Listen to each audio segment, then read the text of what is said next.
everybody, and welcome to Into the Weeds podcast here on Military Broadcast Radio. I'm Amber. And I'm Alora. And thank you for being here. Yes, we did have a new intro. I'm actually, I've got one in the works as well. We've got somebody doing a rap for us. So that's exciting. A real human being. Yes, a real human being, not AI. Hey, Joy. Hey, Fluffy Muffin. And let's see who else is in here. And New Orleans lady, Prentice One. So thank you all for being here. And anybody else in the background, we appreciate it. Yeah, very much so. Okay, so this week has been very boring for me. I've been sick again. Like, I've been exhausted this whole week. So I don't know what's going on with me. So I didn't do really anything this week. I've just been working all week. Yeah, and you've been working pretty hard. Yeah, 6 days in a row. Now, my bad. Now I'm only getting 1 day off, so that's ass. Yeah, well, flowers are in the thick of it. Yeah, I play with plants all day, so I can't complain too much. Yeah, I would say that. So, we also want to give a shout out to Caveman, by the way, from Military Broadcast Radio. We're super proud of him. He got a job with the New Orleans Saints as a sound guy. So I'm super excited for Caveman.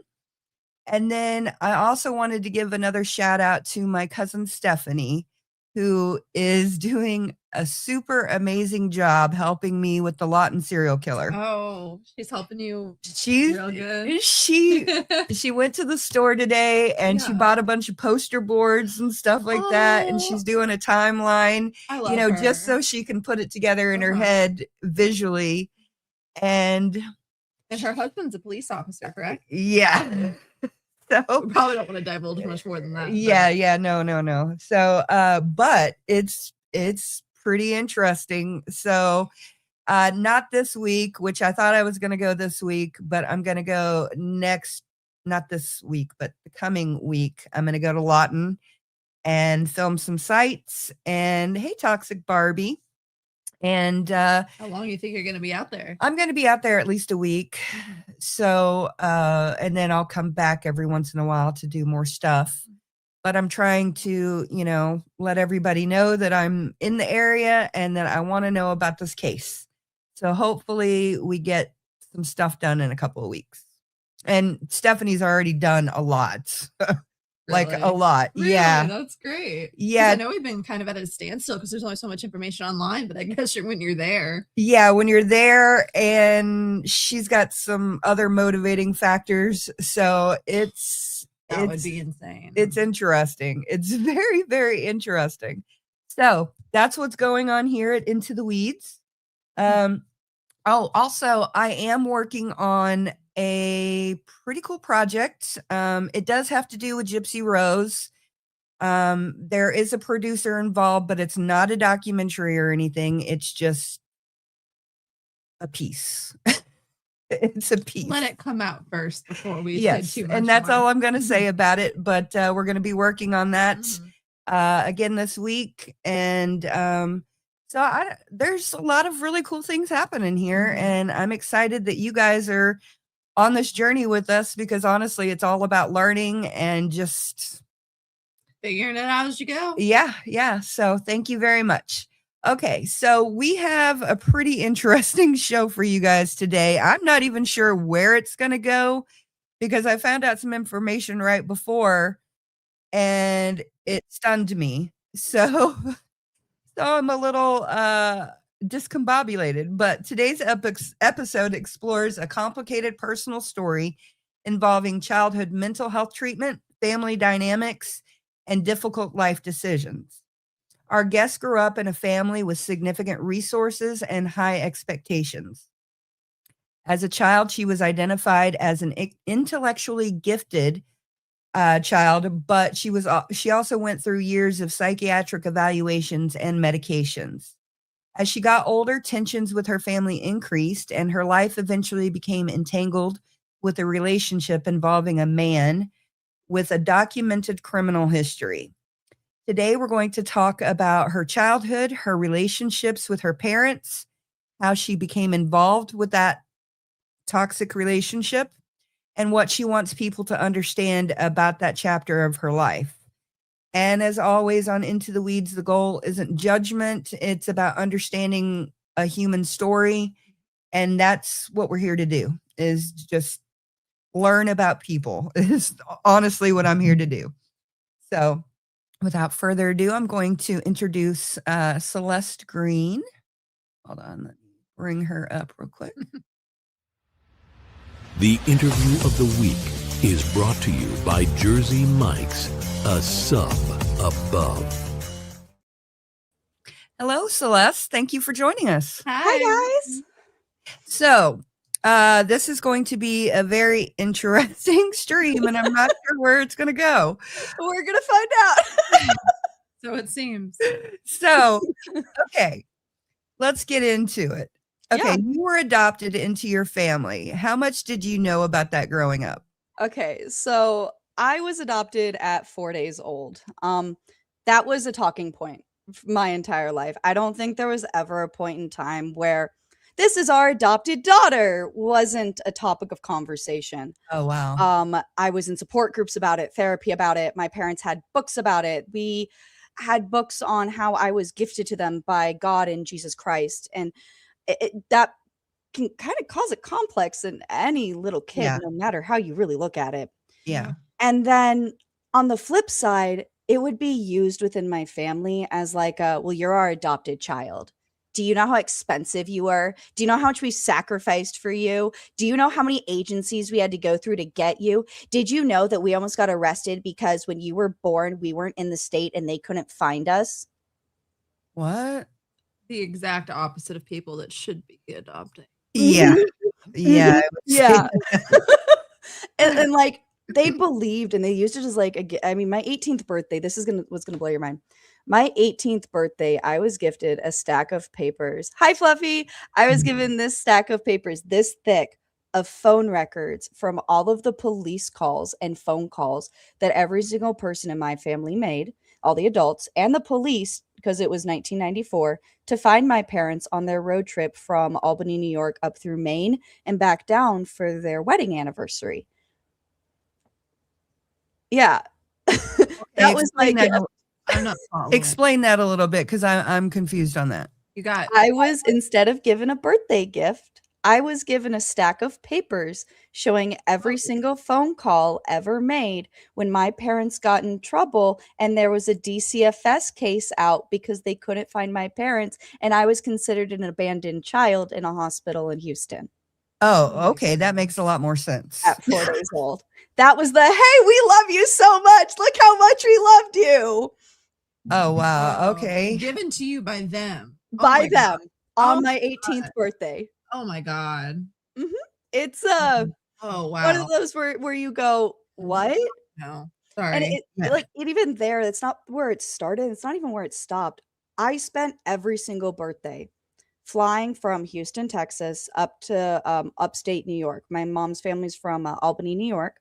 Mhm. And we had a lake house, family lake house property on a lake called Scroon Lake in upstate New York. And we went every single year. Do you know what it's like to watch every single one of your cousins open up birthday gifts on your birthday, as well as your aunts and your uncles? You know, sure that the room is decorated for you and all of that, but you're having to watch your cousins get the gifts you wanted. What? Do you know what it's like to ask for Uno? I'm sorry, you don't remember the Uno, the shootout one? I begged for that for my birthday at Christmas. My little cousin Brent got it instead. Oh, I'm sorry that happened to Sorry, you. it seems so small, and my grandmother Oh, noticed it. My grandmother noticed it and went out of her way to make sure I didn't feel alone. I actually have a tattoo for her on my thigh. It said hourglass. It's broken because of her passing, and it says Blackberry Fields forever, because in those moments and when she knew that I was not doing well, I was very ostracized by my family for being the adopted weird kid. Mhm. She would take me up the mountain and we would go blackberry raspberry picking for like 12 hours and we would just disappear up there. Mhm. Like I feel like that my grandma was and my dad are like the only two people in that entire family that treated me like I was their own. Really? Everybody else made sure it was a talking point and just a constant reminder of how I wasn't a part of their family. I'm sorry to hear that. Glad to hear that you at least had somebody, Yeah. but that doesn't take away all of the pain. No, I think it's what gave me. My father said to me, if you put your mind to it, you can move mountains. Mhm. And my grandmother said, don't let a single person tell you that you can't, because if you can beat up those boys out there, you can do more than that. Yeah. And I'm gonna be real. I grew up getting shot by airsoft sniper rifles. So like that was their version of fun, was trying to drown me, shooting me, pushing me off of a boat, off a speedboat when it's driving, just like what I thought was just normal 90s kid stuff. And the more I'm talking and I'm seeing your faces, the more I realize this may not have been Right. normal 90s kid stuff. Yeah. I mean, 90s kid stuff was pretty intense, but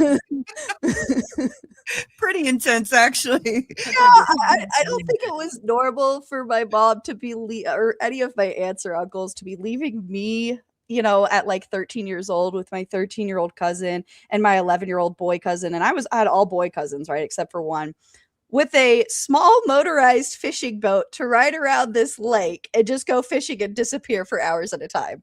I feel like that Wow. was not the smartest idea, because it's not at the smallest lake and we're like on the opposite side of it, past a freaking island.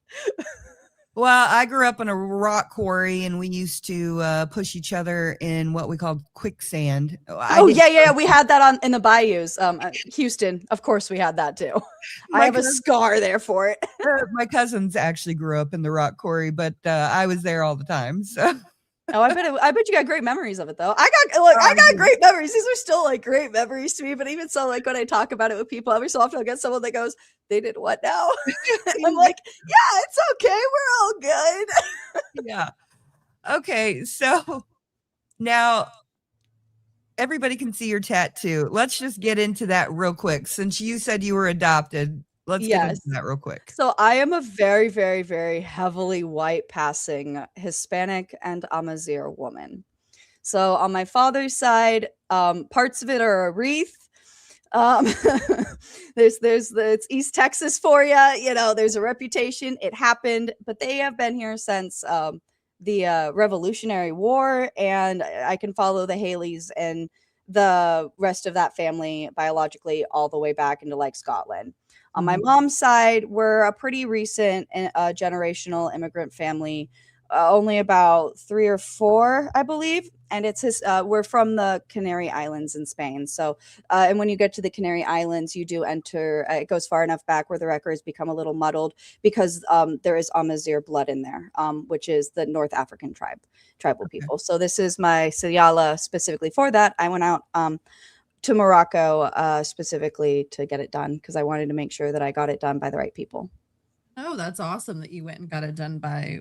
Yeah. Wow. Okay. That's super cool. It looks great. Thank you. It was a lifelong journey for me. So yeah, that's awesome. I like it. And I actually wanted to live in Morocco, but Alora was too young and she had a liver disease. Oh yeah, that makes sense. Yeah. And so I was like, no, if anything happens, we won't be anywhere.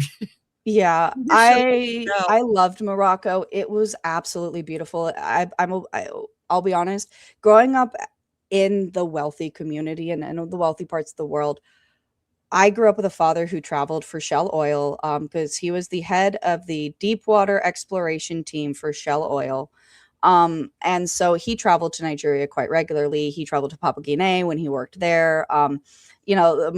Russia, the Netherlands. My father spoke French and Spanish. So, I enjoy traveling to more rural areas just so I can humble myself and see the difference of how I was raised, so that even when I speak on my struggles, I know that it's coming from a place of understanding that I still had privilege in all of it. And that's what a big thing for me. Yeah. And I loved Morocco because it opened my eyes to a lot. And it gave me a sense of homecoming that I hadn't had in a really long time. The people are wonderful. Okay, that's beautiful. Awesome. I really like that story. I like that. And the fact that you're willing to go outside of societal norms and honor your heritage Yes. is very respectful. So Yes, this is the señales and the facial tattoos, the traditional tattoos are coming back more in the younger generations. Currently, most people out there only remember their grandmother having it, and because it phased out with the rise of Islam. And for me, it was something that gave me an identity that was stolen from me. And my parents were very adamant throughout my life that because I was white like them, and I was German, and I was very, very, very white. And you look at my photos, you saw some of them. I was a very much a mixed child, and I wish that my parents had just been more honoring of that instead of negating it and trying to snuff it out and shame it out of me, because it caused more identity issues than it really caused a cohesiveness to their family unit. I bet it did. Yeah. I've heard a lot about people that were adopted that feel like they have no connection to, their heritage or anything like that. And I think it's really a shame. I mean, I know that's like the main complaint that a lot of people have with adoption. It's that it completely separates you from your culture. And, sometimes can even like, if you have I feel like I've heard something about like, if you even have like certain like birthrights and stuff, some of that can get taken away or something like that. Yes, it can. Because what happens is when you are issued a new birth certificate, it is your adoptive parents' names on there. You do not have rights to your original birth certificate at all. All of my records are redacted, and the only way that I figured it out is I did some sleuthing on the internet and found my family, and it hurts because understandably they wanted to prevent me from being hurt. My biological mother is a drug addict. I need to make that very clear. My biological mother has struggled with methamphetamine addiction, benzodiazepine addiction, and other addictions that she did end up hurting me with as well when I had my own experience with her. But my biological father died 6 weeks before I found him. Oh, wow.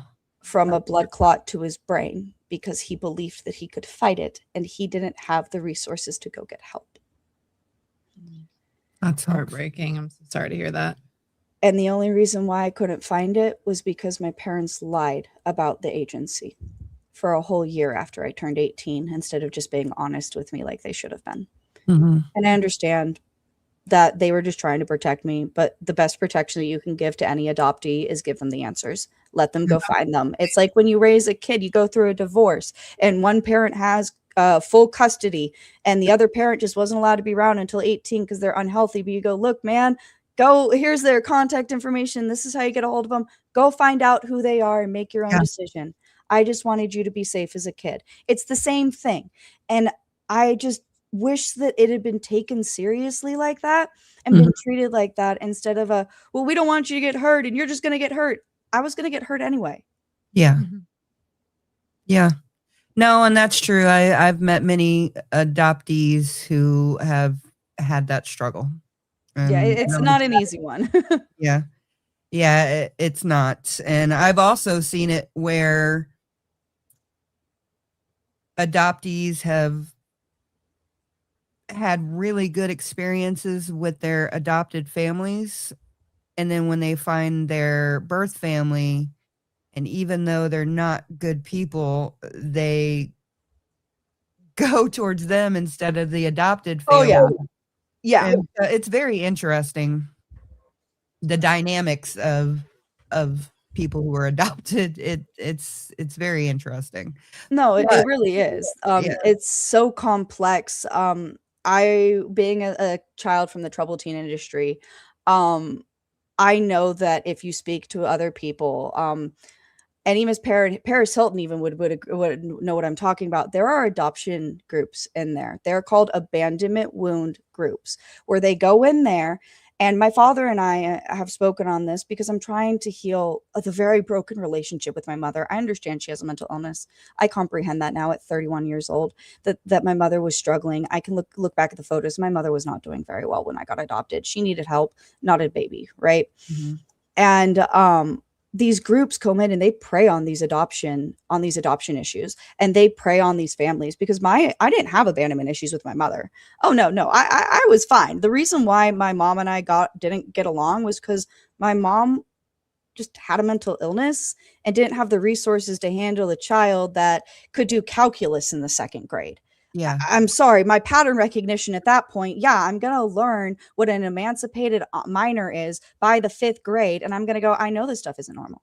I need to Yeah. take a moment, and I love you, but we're not 2 peas in a pod. Mhm. And it just, they preyed on that, and they falsified and influenced a fake abandonment wound between my mom and I, where I felt that I was being abandoned 24/7, and that's not how I actually felt.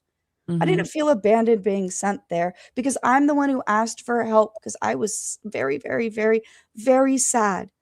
And they caught them on that brain scans, and the industry did what it did, which is prey on desperate parents looking for help for their children. And Mhm. those places are run on cult-based beliefs. They're run on the group style attack therapy mindset, and they're built on destroying the family unit so that the child and the parent unit have a disconnect and can no longer trust each other, which perpetuates the need for the school. And I can tell you that's exactly what happened to my family. Okay, so let's get into that. So at a young age, you did a bunch of IQ tests, and they found out that you were extremely bright. What was Yeah. it? 139 on the high end, 127 on the low. Mhm. Yes. Yeah. Yeah. Yeah, my son at one time, I think he was like 127 or something like that. Yeah. Yeah. But yeah, no, so let's talk about that and your ADHD diagnosis and all of that. So So tell us about that. here's the fun complexity of that. One of my big special interests, because obviously I like to learn, is psychology. And after being in the troubled teen industry, I graduated with like 16 extra credits in high school of just psychology. Oh, wow. Just human behavior and how the brain works, because Mhm. that's why I was really in there. Most of the kids that are in those programs are drug addiction, self-harm, borderline personality disorder, things like that. Mhm. I was in there because I was too smart for my own good. Yeah. Let's be very real. Let's be very real. I was too smart for my own good. I was hacking computers. You took away you took away this, right?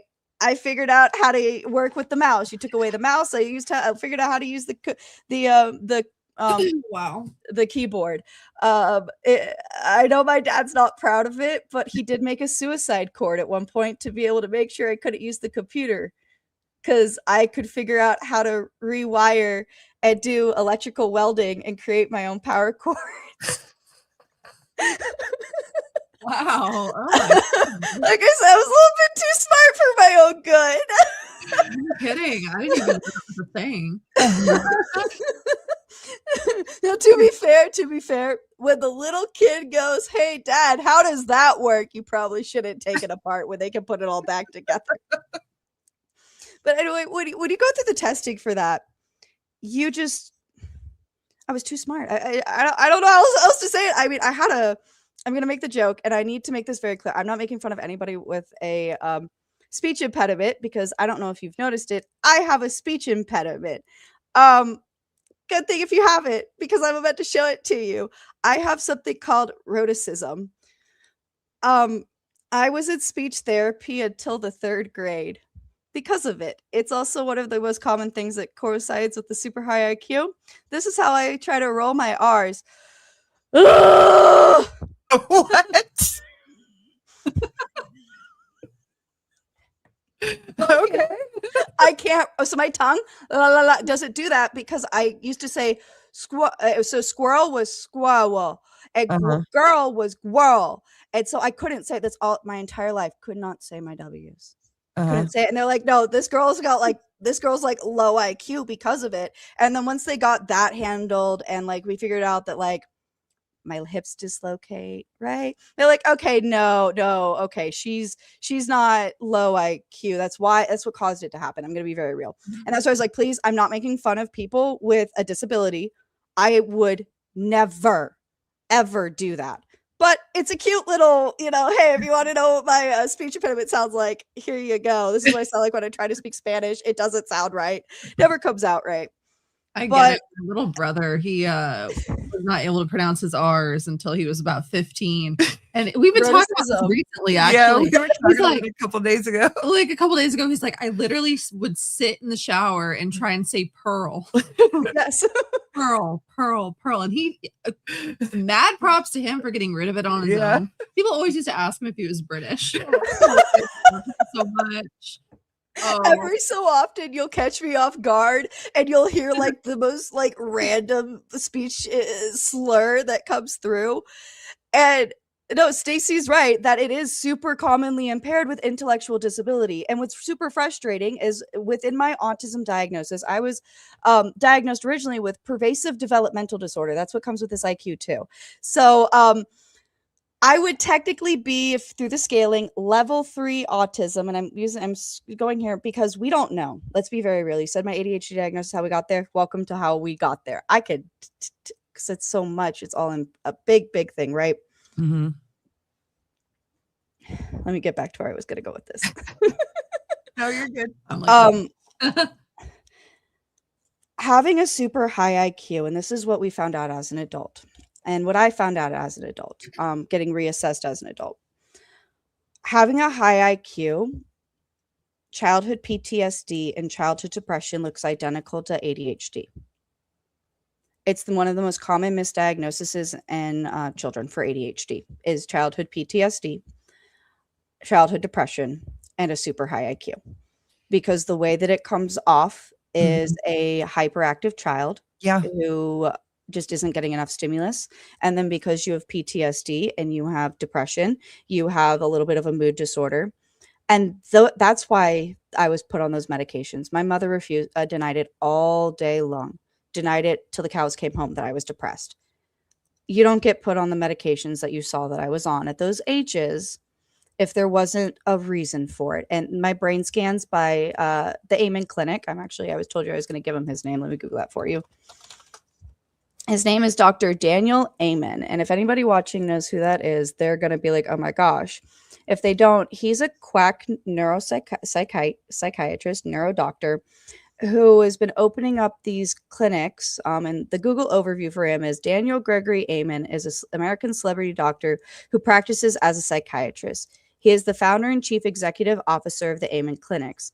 He is also the founder of Change Your Brain Foundation, Brain MD, and Amen University.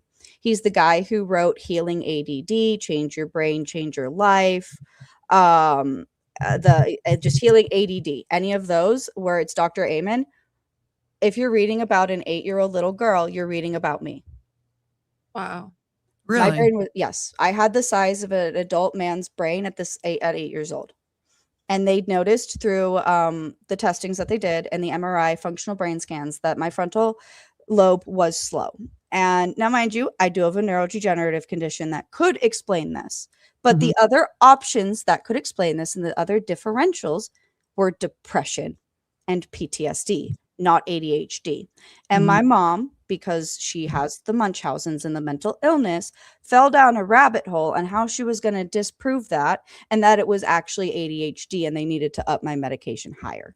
And that's where it's like we weren't really sure as adults. As an adult, we're not really sure if it is ADHD or if it's just the long-standing issues that I developed trying to survive a house where my mom had me on high amphetamines. My sister was 10 years older and being a crazy teenager. And then my dad was an alcoholic. That would cause ADHD-like symptoms in a child, no matter what.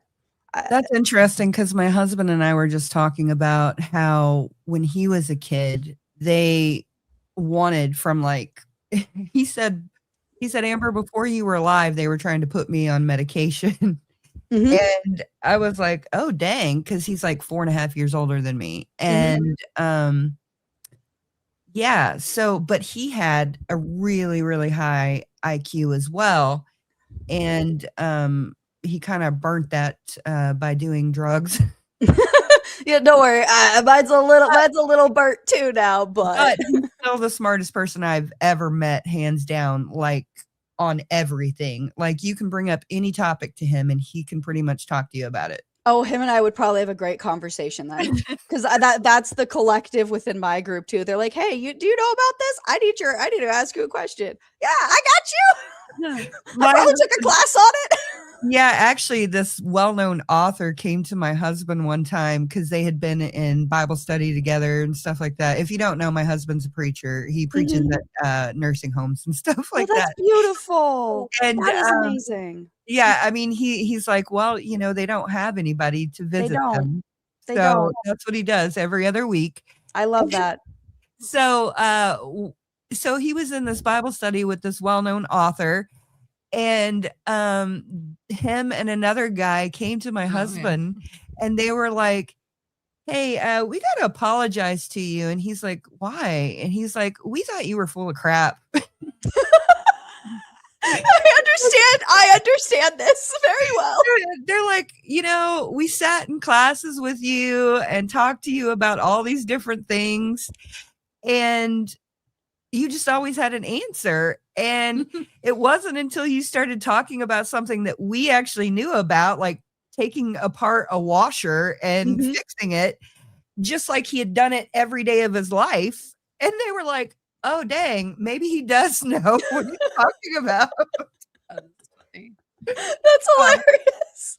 So yeah, he gets that all the time, and people think that he's full of crap all the time, but no, he genuinely knows like everything about everything. Because people who say stuff like that normally are full of shit. No, they are. Usually when you like I'll go to a job interview and I'll go, yeah, I'm like a jack of all trades. You can put me in front of anything and I'll learn it within 5 minutes. And they're like, no, you won't. And then not only did I learn it in 5 minutes, I'm now doing it faster than my manager and her manager and that other person's manager. Yep. I'm sorry. Built an entire airplane simulator by himself, like never even done anything in his never life, done anything like that before. Never flown a plane, nothing like that. This is yes. Exactly like it. We wish we still had pictures, but actually, the guy you guys are so lucky that you guys are so lucky. It is a gift. I'm gonna be real. I know that this intelligent comes with its struggles because a lot of people don't emotionally relate to us. We can come off as condescending or as if we're talking down to people. We're not. It's just how we communicate. And I love to see families of other high intelligence individuals because it's a blessing. It's a lot more fun because you're like, you did what now? Right. And he has this knack of, it doesn't matter what food it is. He cooks it one time and it's absolutely perfect. Mm-hmm. And the next time it sucks. Yeah, me too. I did pad thai one time. Was the greatest pad thai I'd ever cooked. And I was like, yeah, I went to Thailand. I learned how to cook this. Came back. Nope. Okay. So let's get back into your story. I was looking over here in this Dr. Amen guy or whatever. Oh yeah. Part of the MAHA, the Make American Yeah, the people that send you to the RFK. The people that send you to the Triple D industry. Look up NATSMA, I believe. Hold on. Hold on. NTA hold on. No. Nat SAP. I believe it's okay. Look up NATSAP.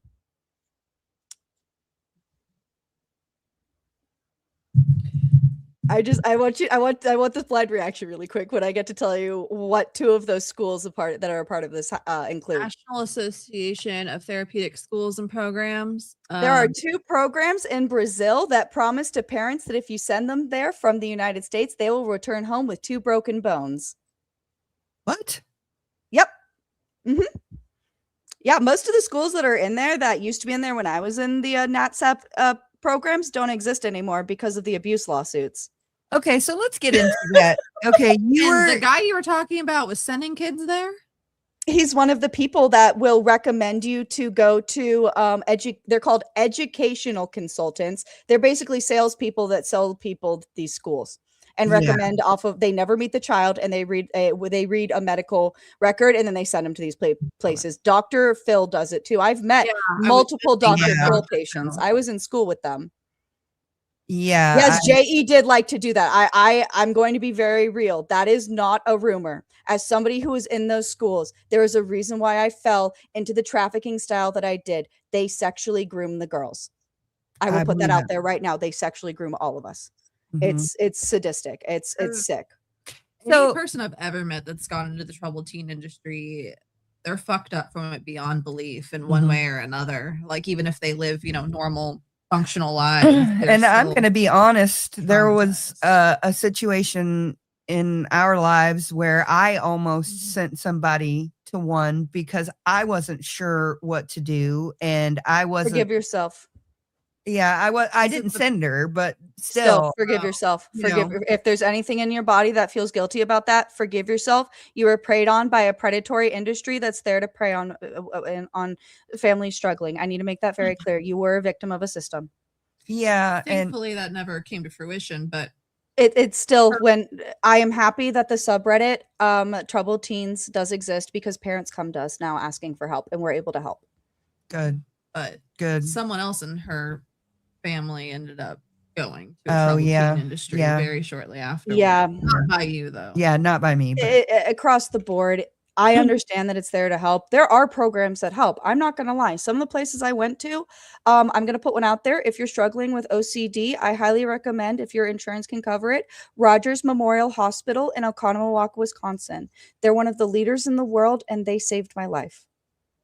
They are one of the most amazing groups of people. I will always recommend Rogers. I don't put them in the group with everybody else. Some people okay. might, but they changed my life. So let's talk about how and why you went into the troubled teen industry. Let's start there. So, what happened to get you there?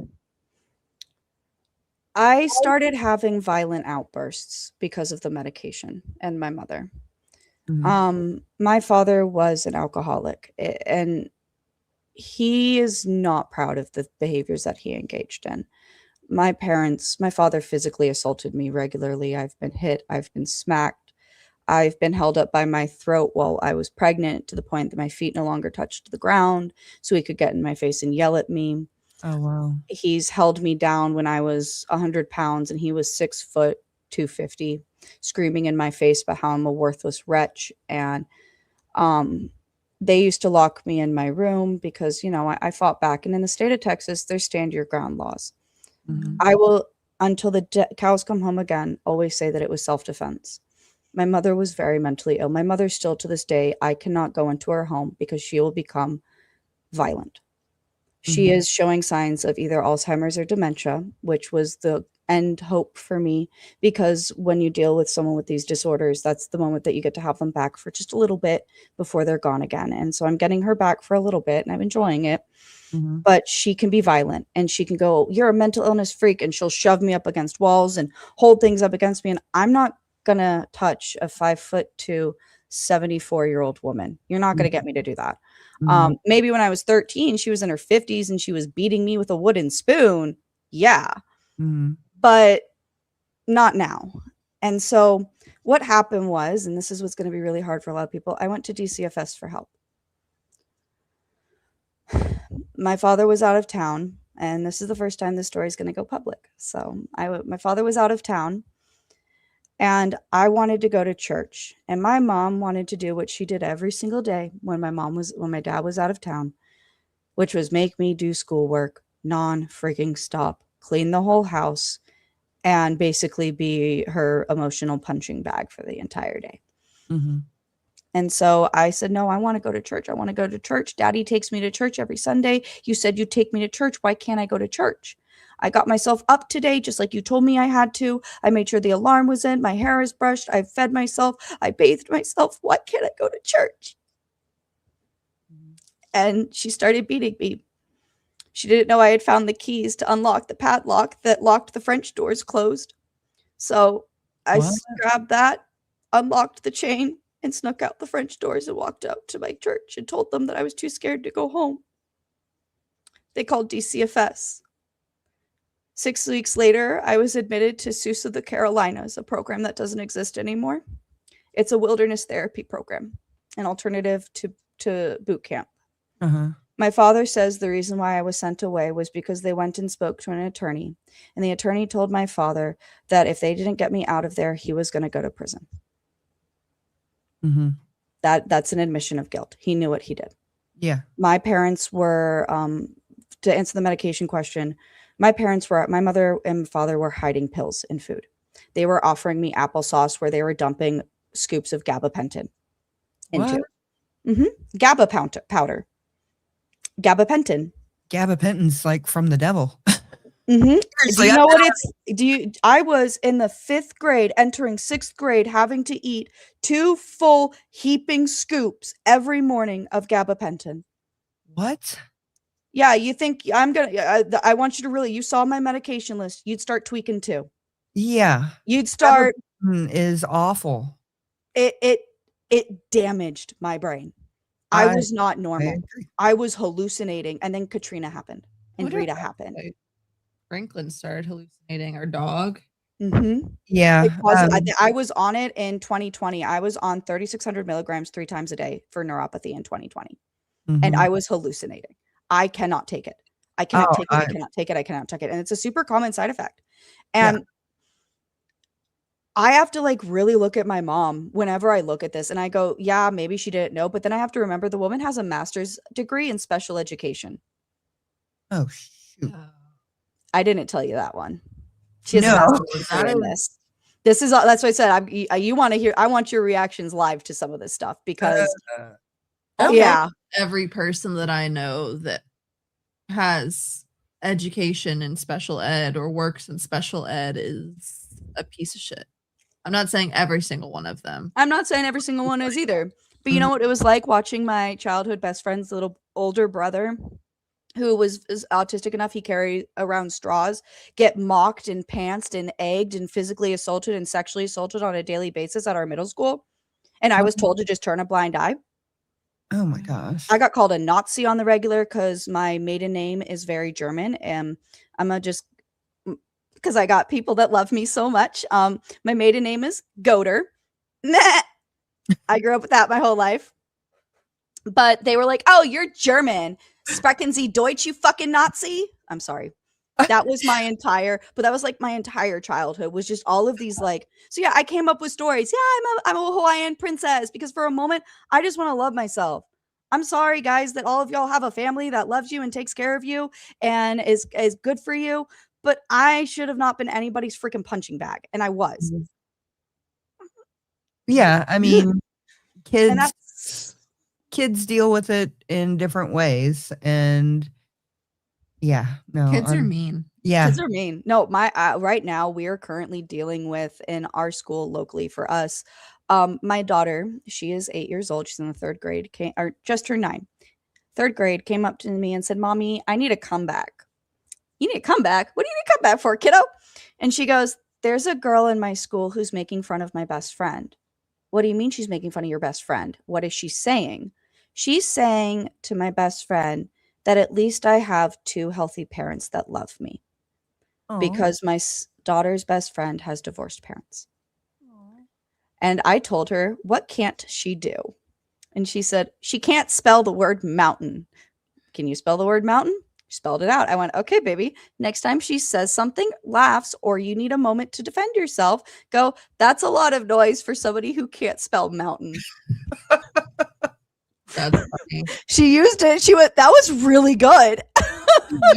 Real quick, I see this comment from Colleen Garland. It says, I'm a special education teacher trying to change the narrative of bad teachers. It was disgusting to see what SPED teachers are doing. And by the way, I definitely do not mean all teachers. I know some great people that have worked in special ed, like fantastic, best people you've ever met. I know I've told this story on the podcast before, I think, but I've actually had a few different run-ins with shitty special ed teachers. But I used to be the TA in the guidance office in my high school during junior year. And so because of that, I would go and I would run all of the errands and the paperwork to different classrooms and stuff like that. And the special ed was in the portables in the very back of the school. So they were not even like in the same building as us. And I remember one time I went in there and, well, the first time there was like some little girl like strapped to like a bed, like strapped down. And I don't know. I've been in a restraint bed. It's extremely traumatic. I saw that, but then the most terrifying thing I saw, it wasn't actually in the portables, it was in the bus loop.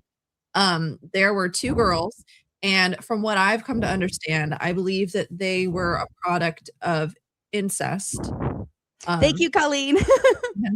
Yes, absolutely. But they were, from what I understand, I think they were a product of incest and had some severe mental delays. My sister, my biological little sister, half sister, is a part of that community. Oh, yeah, it's so heartbreaking. But I saw one of the girls had a ponytail and wasn't doing what the teacher was trying to get her to do.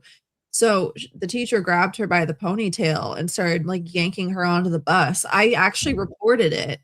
And my friend at the time, he had seen it too. And I didn't know the teacher's name, but I pointed to her face in the yearbook and they investigated it, but she still worked there. No, they didn't. Let's be real. No, they didn't. Investigated. Yeah, and let's be real. I have afterwards, your word against mine. Yeah, I'm only reason I'm gonna say that, and maybe today's day they might, but in 2002, I was discovered to be cutting off, and I have the IEP papers. My mom sent them to me last month. The IEP papers that say that I was cutting off my fingertips. I still have the scars. My fingertips are flat in certain spots because I was cutting them off in school. And they called my psychologist in for my 3rd grade IEP, and they said, yeah, she never showed any other signs of self-harm, so don't worry, it's just a temporary behavior. The hell? Cutting off your fucking fingertip? With scissors. And shoving crayons in my ears so I would go deaf. I was screaming for help and not a single person came. Oh my gosh. I'm sorry. So I know, sorry. Like I said, some of this is going to be hard. It's a story. No, that's why, when I created this channel before I had anybody on, I just wanted to tell people's stories.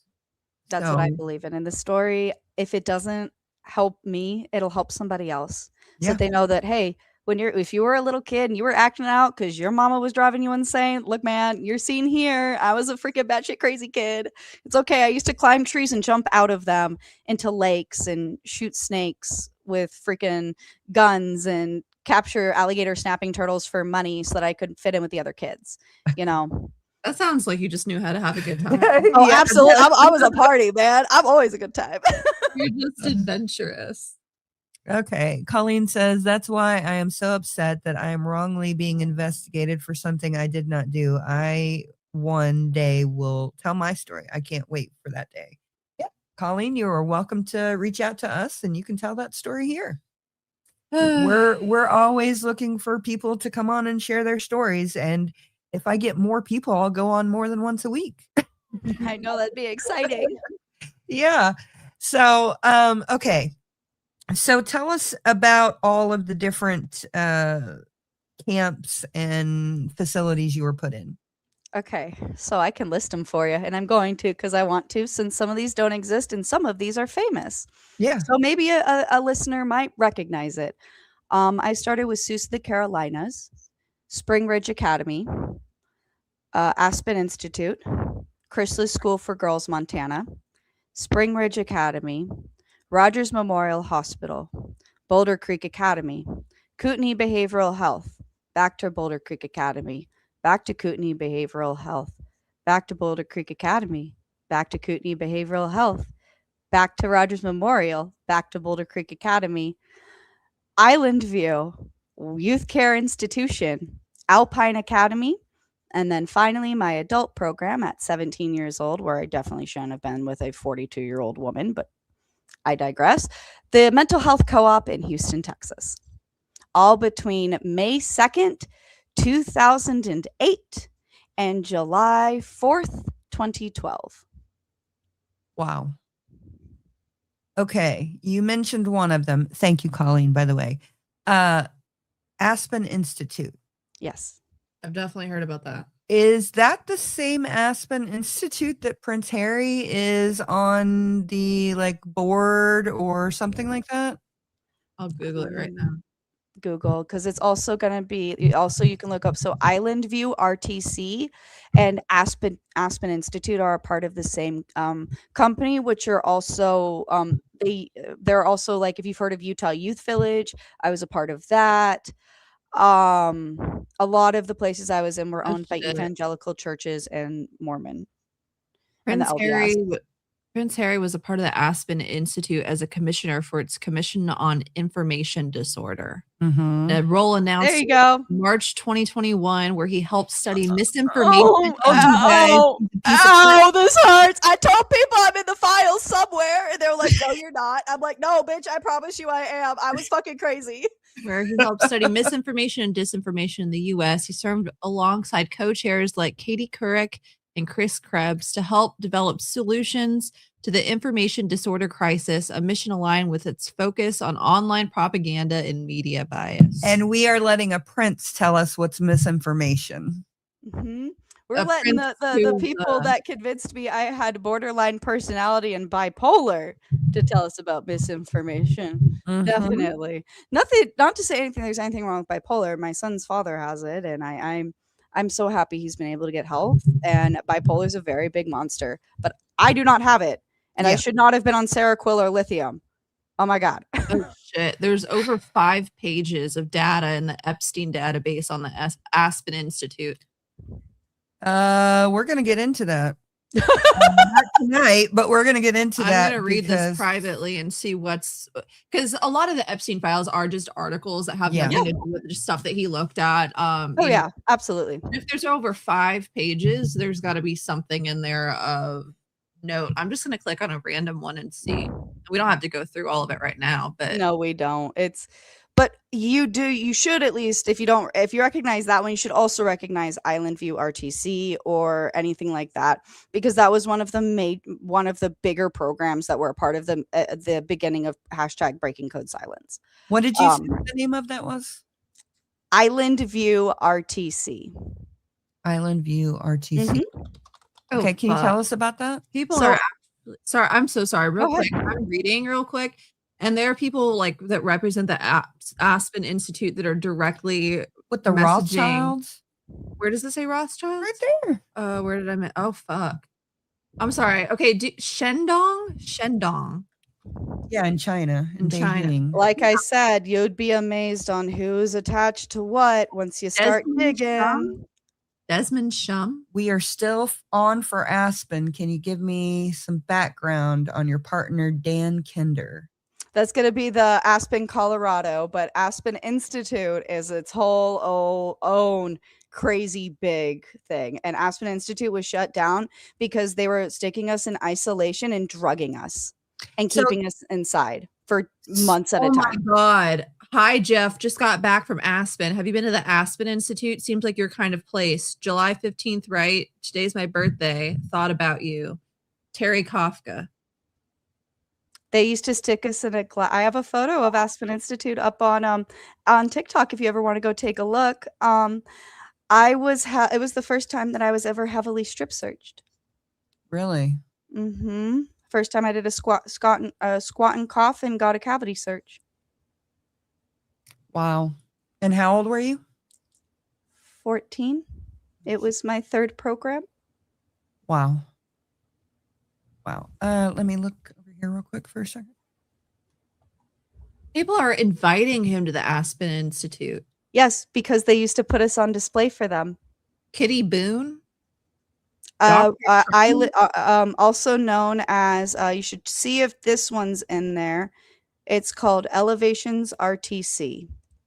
Yeah, sorry, I wasn't trying to. No, you're interrupt good. a You're minute ago. good. Like I said, this is such, like I said, you're gonna, if you want to make this a series, you're gonna have a series because we're gonna break down some crazy stuff. My dad, like, I'm not kidding. I'll send you the stuff on my dad. He is listed in the unredacted nuclear documents for the Aniwatak Atoll.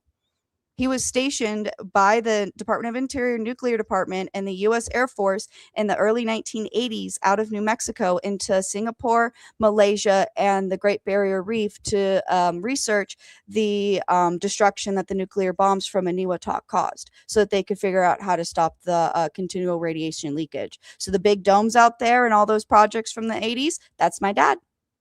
Wow. What was the other one that you asked me to look up? Elevations RTC, also known as Island View Residential Treatment Center. Nothing. Good. Okay, Island View. Yeah, Island View Residential Treatment Center.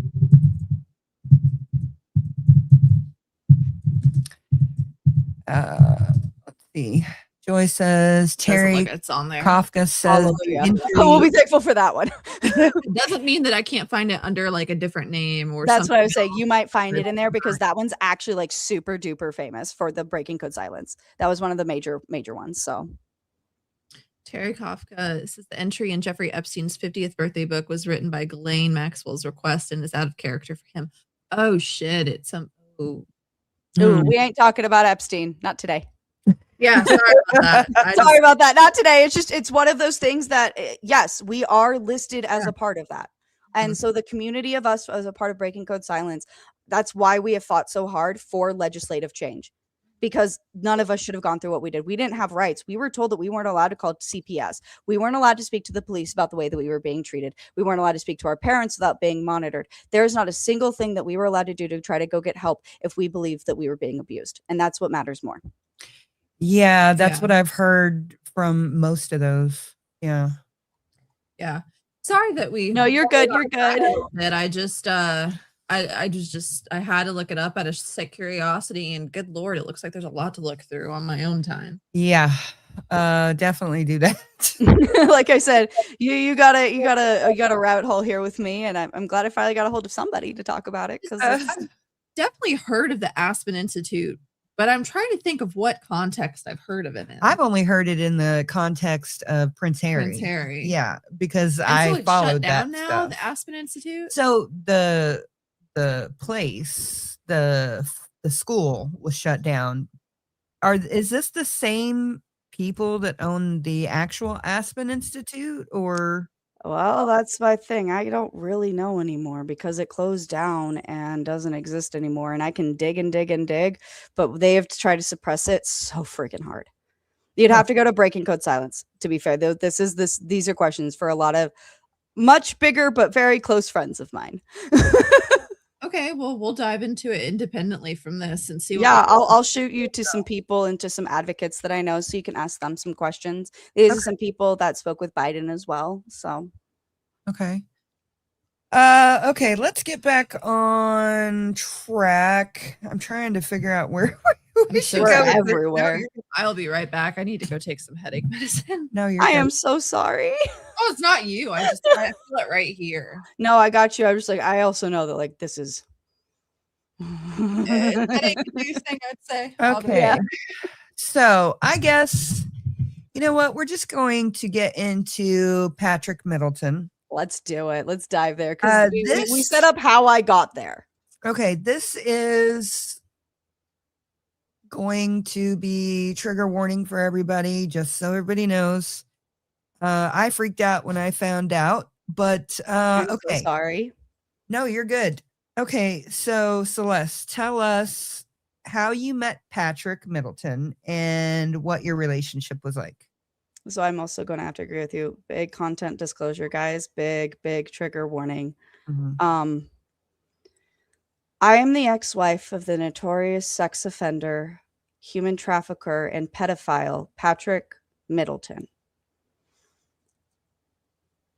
I met Patrick when I was 17 years old and being irresponsible on the internet because it was the first time I'd had access to unfiltered internet since I was 13 years old. I was on a pornographic website doing the do, clicked an ad, and wound up on a website I probably should have never been on. Mm-hmm. It was 4 days before my birthday.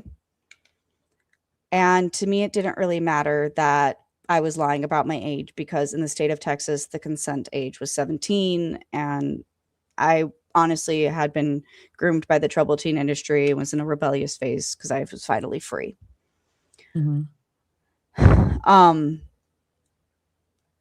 Mr. Middleton, within 45 minutes of messaging each other on this platform, picked me up outside of my sister's home down the street and slept with me in his car in a random neighborhood in San Antonio, in the Stone Oak area. He was on parole for aggravated sexual assault of a minor, possession of child pornography, and online solicitation of a minor. I was unaware of all of this. I did not know. Had no idea. The next day, because I was spending a little time with my sister for my 18th, before my 18th birthday. Every night after they'd go to bed, I'd sneak back out. I know it wasn't the right choice. I know that I made a mistake there. He knew that, because when he would talk to me, I finally had somebody that wasn't my family or the people involved with treatment. I finally could tell somebody that about what happened to me. And because he is a pedophile, and because this man is a sexual predator, he knew how to manipulate my insecurities and my struggles with my family into becoming his perfect victim, who would never speak out, never tell anyone, and would fall in line because it meant that somebody loved me and took care of me in a way that I didn't feel in that moment. I knew Patrick Middleton as Patrick Midliston from July 2012 until November 2012. By that time, my mother had kicked me out of the home. I hadn't lived at home since June 2nd. So when she kicked me out, I didn't have anywhere to go. So I called the only person I knew, which was Patrick. And I got on a bus from Houston to San Antonio.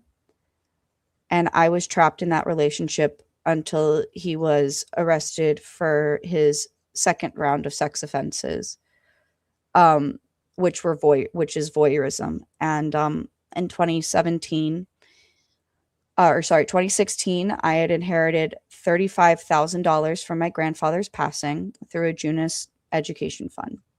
We had just gotten married in 2014. So yeah, this is 2015. Sorry, timelines all get a little funky. So 2015 is when he originally did this, because my daughter, and I know that the federal government is protecting me because of this, because I was never questioned. I've never been approached. And every single time I've spoken to them, they're like, yeah, you're good. You're not doing anything illegal, right? I'm like, yeah, I got you. So they don't really bother with me. But I inherited, my grandfather died in 2014. I inherited my $35,000, the first set, in 2015, right after my eldest, was born. And we went on a road trip. Rented a car so that it wasn't in his name. He knew what he was doing. He rented a car through budget so it wouldn't pull up in his name. Drove us from San Antonio up through Salt Lake City, through Seattle, and back down through Oregon, Sacramento, Las Vegas to home. He bought a fake nanny cam using my inheritance money because he had barred me from access to debit cards. Oh, wow. He bought, every single time that I escaped, he would call the bank and shut off my debit card. There was no way for me to move the money out or to get it out from him. And he held me hostage. He made sure I would never be able to leave, took my passport, made sure I didn't know how to drive, made sure that I didn't know how to work a job, made sure that all I could do was sit in my house terrified. Every single day.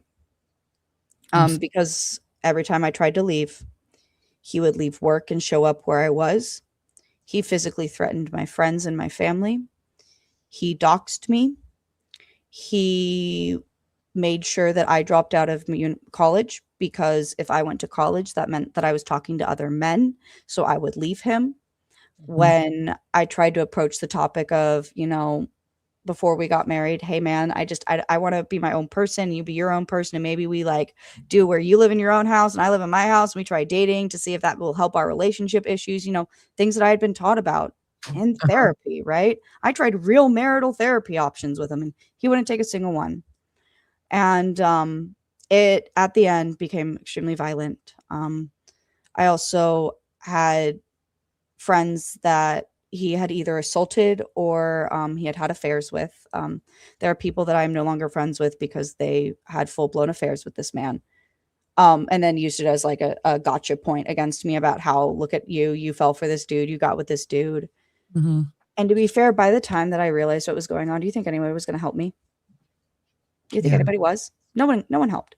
Not a single person did anything to help me. And whenever I asked for help, I was the one being blamed. I'd called my parents and be like, I want to come home. Can you please come get me? You're telling me that my parents can't show up at the police at this dude's house and help me get out of there if I'm feeling scared? You're telling me my sister, who worked at Haven for Hope and obviously knew how to handle situations like this because she's a social worker, you're telling me she can't come help me and get me out of this situation? I'm 18 years old. I'm 19 years old. We got married when I was 20. We had our first child when I was 21. I had 2 under 2 at 22. And the only reason why I was able to escape was because he got arrested for the voyeurism charge in 2017, 2 days after my daughter's birthday. Oh. My daughter actually remembers, that's one of her earliest memories of her dad, is waking up from her nap and looking out the window of her room to see her dad and I talking while he's leaning up against the front of the police car. Wow. That's definitely going to leave an impression. I am doing my best for my daughter, and it has not been easy because of the damage that this did. No, I can't imagine. I genuinely can't. Now, here's what freaked me out is that this man is not incarcerated at this moment. This man is free. This man is free. This man is living in the Seattle, Washington metropolitan area. He has multiple copycat offenders that live in his halfway house with him.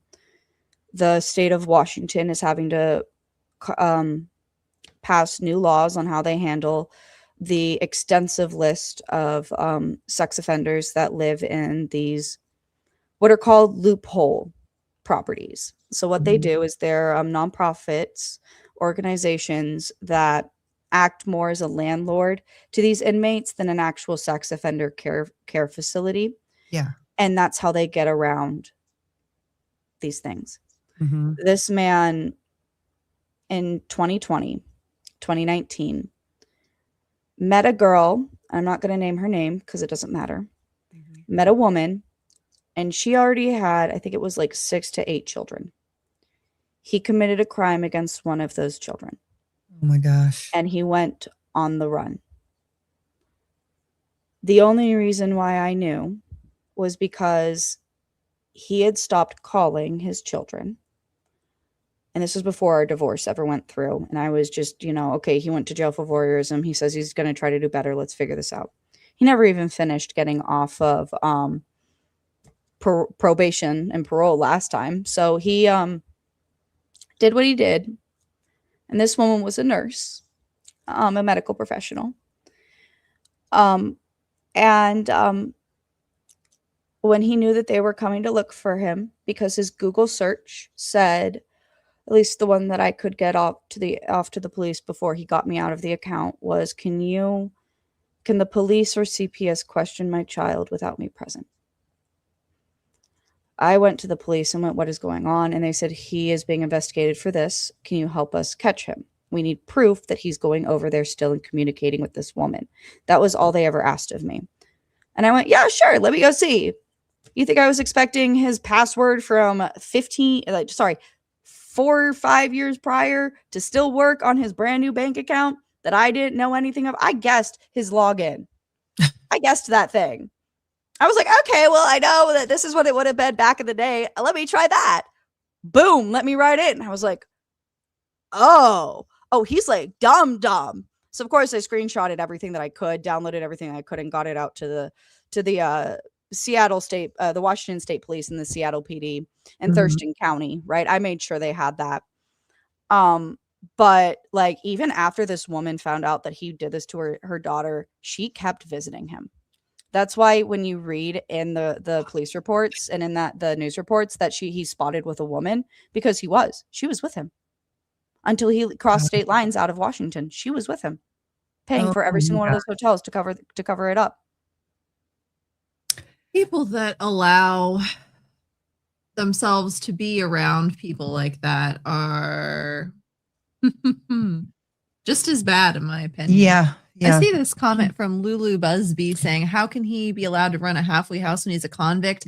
Because it's a loophole. It's a rental agreement. They say that it's a halfway house, and then he signs a rental agreement with the owner. He now has been renovating the entirety of his halfway house so that he doesn't have to pay rent at all, nor does he have to pay child support. So he's now a partial co-owner on a halfway house that nobody knows that he's co-owner of. And what's the name of the halfway house? It no longer exists because of the massive lawsuit around this, and it is called the Journey Project Tukwila. And if you Google the Journey Project Tukwila lawsuit or news, it'll pull up the Seattle Gazette talking about what I'm talking about with the new laws with the governor.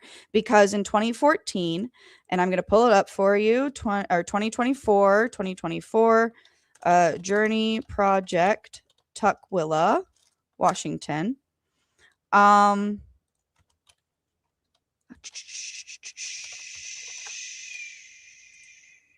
You would think so, Lulu. Yeah, the only experience that I have with a halfway house in any way, shape, or form is my ex's dad's ex-girlfriend ran a halfway house, and she was also a criminal, as were both of her children. And I think that the people that were primarily getting sent to this halfway house were people that were drug addicts and alcoholics and stuff like that. And they would she would allow them to hide alcohol and drugs in random spots, let them get away with doing it. Her kids were doing it with the people. And I remember I ended up, when I was 17, we dropped off one of the women because she went from living at this halfway house with them to, after the woman and my ex's dad broke up, one of the women from the halfway house came to live with him. And she was their live-in maid for a little bit, which is weird as hell anyway. Yeah. But then when I was 17, we had to pick her up from this house she was staying at. And she was going to come back and live with them. And she was super intoxicated. And we think she was having an overdose or something. And she left a bunch of alcohol and guns in the car. What? And so we had to we just left her at the hospital, and we made sure she got to a hospital. We never saw her again. That's crazy. Wow. Yeah. Okay, so I actually pulled it up for you. It's from the Seattle Times, and there's a Washington man who slipped his GPS. It's from October 3rd, 2024, and I sent you the link for it. Washington man who slipped off GPS monitor caught in Portland, and his identical crime, his name is Damon Blevins, Damion Blevins, Blevins. He committed an identical crime to Patrick. Right there. It's, if you got to, there you go. That is identical. I know you read Patrick's last one about him cutting off his ankle monitor. You're going to read this and you're going to see the correlation. I'm just going to let you read it for a minute. Okay. A man who escaped from a restrictive housing complex in Tukwila and cut off his GPS monitor was taken into custody in Portland after a 3-day multi-state search. The Department of Corrections on Thursday afternoon arrested Damion Blevins, 33, outside a Portland convenience store. He will be extradited back to Washington, spokesperson Christopher Wright said. Blevins was last seen Monday at King Street Station in Seattle and likely took a train from Seattle to Portland, Wright said. The agency has no knowledge of new crimes, but is still gathering details on what happened during the 3 days. Blevins was convicted in 2017 of second-degree assault on a woman in Federal Way. After his prison sentence, he was deemed a sexually violent predator after a court found him to be more likely than not to commit new predatory offenses if not held at a secure facility. As a result, he was civilly committed into the care and custody of the Department of Social and Health Services, which operates a barbed wire ensconced treatment facility on McNeil Island known as the Special Commitment Center. Blevins had only recently been granted permission by a court to live in less restrictive conditions in the Tukwila neighborhood under the supervision of a transition team, which includes representatives from DHS and the Department of Corrections. Both agencies said Thursday that the focus had been capturing Blevins, but further investigation will go on to what went wrong. Now that is done, We will take a look at what could have been done differently, Wright said. Obviously, this is not a good situation. We will work with DOC once this is resolved to determine what happened here. The King County Prosecuting Attorney's Office stated that its attorneys intend to pursue criminal charges against Blevins under Washington law, sexually violent predator escape, which includes traveling out of state without court approval and tampering with an electronic monitoring device, is a Class A felony with a minimum prison sentence of 60 months. The incident is among the more severe lapses in the DSHS and DOC supervision of community housing placements in recent years. In 2021, Brian Scott Jones was able to cut off his GPS ankle monitor and abscond from a supervised housing placement in Spokane, but was arrested hours later. Nearly 35 years ago, Washington became the first state to use civil commitment to indefinitely detain people on the basis of their criminal history, mental health, and their perceived risk of committing new crimes. But the DSHS program to treat and supervise residents on and off McNeil Island has long been criticized and received little independent scrutiny despite costing more than $81 million to operate in 2024. Wow. For years, commitment to the facility amounted to a life sentence. But a recent investigation by the Seattle Times found that in the last decade, more people have been released from McNeil Island facility than admitted. The investigation found that 1 in 4 people released without supervision went on to commit a new crime, and 1 in 7 of these crimes were of a serious nature. However, for nearly 3/4 of those released, there was no record of new offenses. Wow. Many are at an advanced age when they were released, and some died soon after in intervening years. Over the decade, more than 330 people have been granted less restrictive alternative placements, according to DSHS data. As of August, just 131 people remained in total confinement on the island. In 2021, the legislature gave DSHS additional oversight of such a community placements after public outcry over the lack of notification and concerns raised by lawmakers and policy advisors that the community placement program had grown unwieldly, whatever that is. Yeah. While Blevins was committed to McNeil Island in 2019, he had twice been granted permission to live in less restrictive conditions at the state-run transition facility in King County, one of 2 such facilities in the state. This is a long article. But in late July, after the recommendation of 2 forensic psychologists and a sex offender treatment provider, King County Judge Jamie Hawk signed off on the new living arrangement in Tuckawilla. The experts in this case, including for the defense, prosecution, and the Special Commitment Center, agreed that a supervised release was in Blevins' best interest and would still ensure the safety of the community. It is my professional opinion that the conditions could be imposed that would adequately protect the community. A psychologist at the Special Commitment Center wrote in Blevins' 2022 annual review saying, "It is in his best interest at this time." Blevins attended ongoing treatment on and off McNeil Island for his propensity for sexual violence. According to the treatment notes, in 2016, Blevins brutally choked and raped a woman, threatening to slit her throat. According to a probable cause determination from King County Prosecuting Attorney Office, he had previously been charged in multiple incidents of theft and forgery and had juvenile convictions for indecent exposure. On Wednesday, before the arrest, King County Deputy Prosecuting Attorney Michael Mahadson told a judge in a court motion that Blevins' actions this week appears to be willful. This, he wrote, implicates serious community safety concerns. Okay. So, As you can see, the people that are being housed at this location should not be housed in the general public. I agree. And in our studio chat, I linked the two other Seattle Times articles that specifically speak on the laws that are being passed and the how much money the Tukwila the Journey Project was receiving and loans, and it's not a pretty topic of conversation, but when I contacted the Tukwila Project or the Journey Project Tukwila, and like I said, I can read it for you. I have it as well if you need Okay. me to. Yeah. I Yeah. got you. Let me I can pull them up for you. His eyes look so dead. No, he's dead inside, and it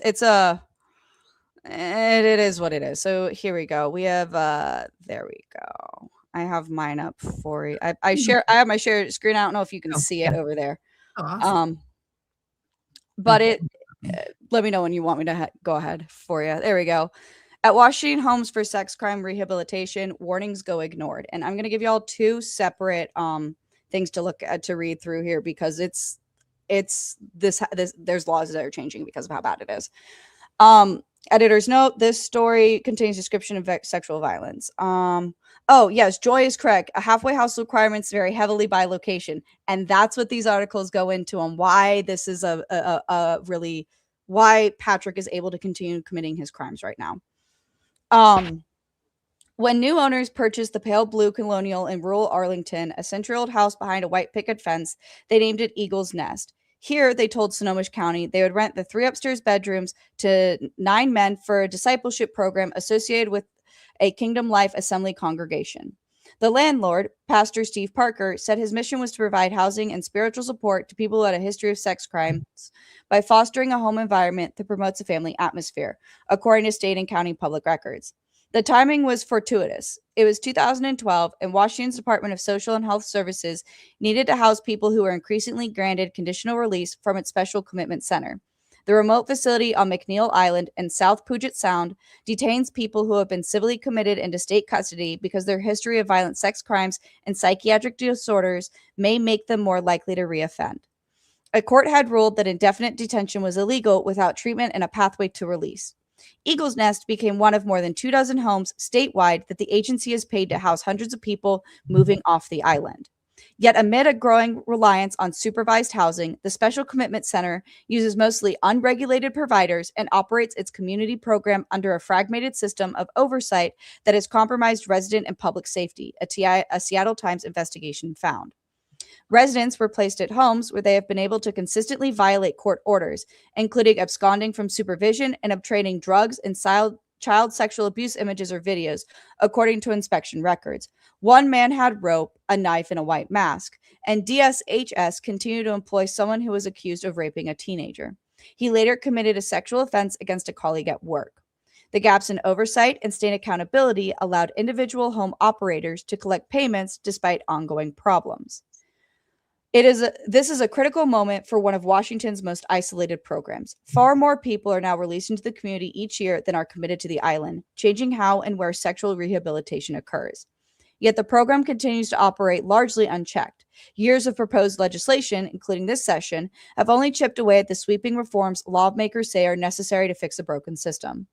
While each person on conditional release has a transition team, including a corrections officer, social worker, sex offender therapist, and often a community chaperones, the homes themselves have little such scrutiny. Instead, they essentially operate under court-ordered landlord agreements. Without a license or contract, the state doesn't have the power to set enforceable standards or terminate a placement without going through the courts. In the few cases when the agency has entered into contracts, it has chosen providers with known problems. Any system is probably far from perfect. Kevin Comp, Assistant Secretary for Behavioral Health for DSHS, but I think the system is working the way it is designed. But Governor Bob Ferguson acknowledged the program needs improvement. I know how serious these cases are. Ferguson, who prosecuted sexual civil commitment cases as Washington's Attorney General, wrote an email. It's a high bar to designate someone a sexually violent predator. It's reserved for people who are likely to continue to commit sexually violent crimes unless the state intervenes. Ferguson declined an interview, but wrote, in my In my inaugural address, I said I'm not here to defend government. I'm here to reform it. One area that needs improvement is the LRA, less restrictive alternative community housing system. As a new governor, I'm looking forward to taking my experience at the AG's office to improve public safety across our state. So as you can see, they aren't regulated. There's no regulation. And there's a whole bill, and I have the second one. And the bill that got signed in is HB 1457, and I'll pull that up for you. If I could figure out how to do this. No, you're good. Joy, we did see that, and that was terrible. I'm not going to put it on screen, but it was a Rush advertisement. I don't know what Rush It is. looks like it was. It's like a video game. dating. Oh, it looked like a dating app thing. Yeah, Rush is a video game. Really? Or app. It's like one of the other. I've heard of it because I know that there's IMVU. So like Second Life and IMVU, Patrick lives for those places, and Kick and all of those. And then if it's the other one, it's dating. Yeah, it's a dating. Oh, dating doesn't need dating. effort. Rush does the work. And it's got like some really young looking girl who, I mean, maybe she was an adult, but she looks very Yeah. young, and That's- it's like 20 with like a slash in it, and she's like getting her hair pulled up. Mm-hmm. You would be amazed how common just these types of sex offenses just exist in a bubble. And people and look, as a part of reform, there are people on that free. That's crazy. That was a random ad. That's insane. See, that's what I mean. That's what I mean. But anyway, the person, I don't need to argue about my autism. Yeah. Level 3 autism. Oh, to be sorry. fair, Yeah, I was trying You're to good. put it You're up good. there. and you You're still good. put- I'm going to educate real quick. So level 3 autism, there's two forms. There's the form that comes with intellectual disability, and then there's the form that comes with physical disability. I have a physical disability. I was rated as level 3 autism because I was physically violent with people, and I have meltdowns, and I have agoraphobia and other things that I struggle with that you may not be able to understand because I don't look like your stereotypical level 3 autism. But you don't end up in the homes that I was in, and you do not end up in the situations that I was in if you do not get registered at least with a level 2. And I need to make that very clear. I was in special education homes. I was in special education summer camps where level 1s are not allowed to go because there is a difference between a level 1 and a level 2 and then further on. And I understand that not everybody is going to view me that way, and I'm used to that. I've been dealing with it my whole life, and that's welcome to being high intellect. So y'all didn't do anything wrong. Don't worry. I've been dealing with it my whole life. No, sometimes I see comments and I'm like, should I put them up? And I don't think okay. you fully read I don't through think that. I read that one. That's No, like, okay. I was giving you a little like tap, like don't, and then she's like, oh, and then she, yeah. Anyway, I love you. Sorry. It happens. Don't worry. It's Not a violent tap, by the way. Not like how like Gypsy tries to control Ryan. or Oh my God, don't get me started. Okay, my thing is why isn't the kid talking yet? Yeah. I will say that there's some kids that I've been around. My children are also delayed. That's why I brought it up. Okay. I have 3 special needs children, and one of them didn't talk until she was 2 years old. So, yeah. So I was like, I think we all know why. Yeah, we know some kids that are quite a bit older than that have a very hard time speaking. So I don't know. I'm hoping that all the best for Aurora every single day of every single day. Yeah. 100%. 100%. You always look out for the kiddos. That's my thing. At the end of the day, I can deal with adult to adult interactions, but the moment you bring kids into it, my gloves come off. I Yeah. agree. Yeah, no, I 100%. agree. And I don't even actually like speaking about her child because I get it. It's not something that Not my business. Not Yeah. my business either. That's what I was like. So anyway, back to what we're talking to. Okay. So with all that being said, basically at the end of the day, Patrick Middleton is a piece of crap. Yep. And Yes. okay, so let's get back to some of the questions. Okay. Like I said, it's a lot. There's a lot that goes into this. No, you're good. And every question reveals more questions. Actually, yeah. you've gone over all of my questions. So until Dylan, I was like, I can answer. I need to jot down a quick notes for my mom, but once we get to Patrick, I could just go. Because Yeah. I've gone viral a couple times talking about him. To Oh, be you have. fair, Really? yes. So he knows that I'm talking about him. I have screenshots from 2 years ago. He won't text me back right now. So I have said, for anybody questioning, I have sole legal custody of my daughters. He does not have visitation. He does not have jack crap. So if anybody's wondering, he doesn't have jack crap. I have sole custody of both of our children. But at the end of the day, he has made choices. He continues to show up and go, I'm going to call DCFS and I'm going to harass you until you give me my kids and I'm going to hire a private investigator. Go away.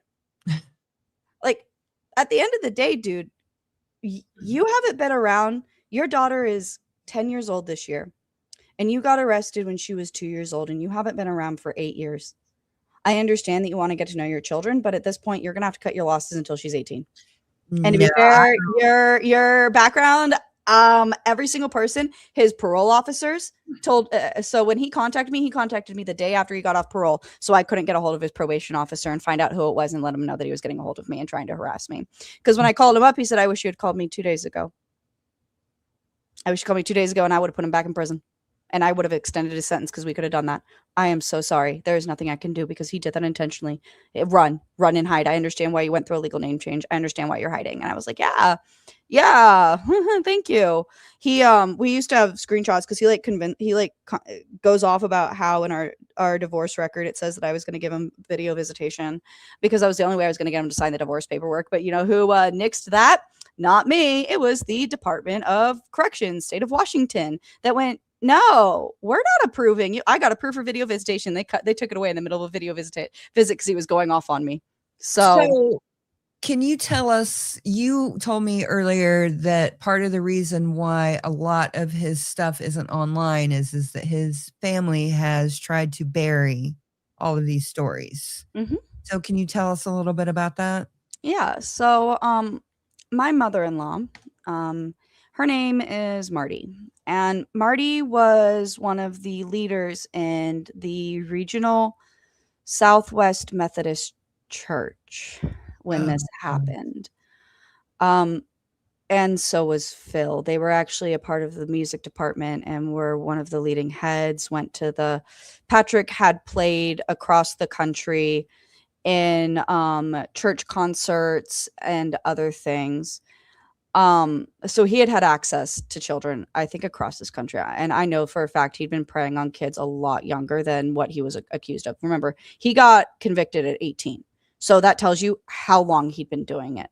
Yeah. Just how long. And like, this is a really, God, if this woman ever hears this, I'm so sorry, ma'am. I did not mean to just say this. Anyway, like, when we got a new weather girl, Patrick knew who she was because she was his, at the time's best friend's ex-girlfriend. And so when she did her very first day, he sat there and described to me what it was like watching his best friend lose his virginity to that girl through a window. Weather girl? What is that? A The weather girl. Oh, the weather girl. Okay. The new weather girl sat there and described it in heavy detail to our entire family, and they thought it was funny. Are you serious? Marty had naked photos of herself hanging up throughout her home and like shoved them in my hands. And I was 18 years old. And within a week of knowing this woman, I knew her entire sexual history, including the multiple illegal abortions that she had in Missouri back in the 60s and a bunch of stuff that was none of my business at all. Oh. And before the 2008 crash, which is also when Patrick got arrested, so obviously that family lost everything. His parents paid a lot of money to make sure that the news, and it was a sealed, quiet case, because he was one of the first cases of online solicitation of a minor out of Bexar County, at least to that level, because he groomed a 13-year-old girl and tried to cover it up. As you saw, I found out today with you, and I have the records up right now. I found out today that he was a fugitive out of San Antonio as well in 2008. I was not made aware of that. The family actually covered that up. The family hid all of this from me. They made sure I didn't know the full story. They minimized it. His ex-wife, who I'm in contact with, has minimized it. Yeah, well, I mean, the boobs were big enough that if you didn't see her face, you wouldn't know.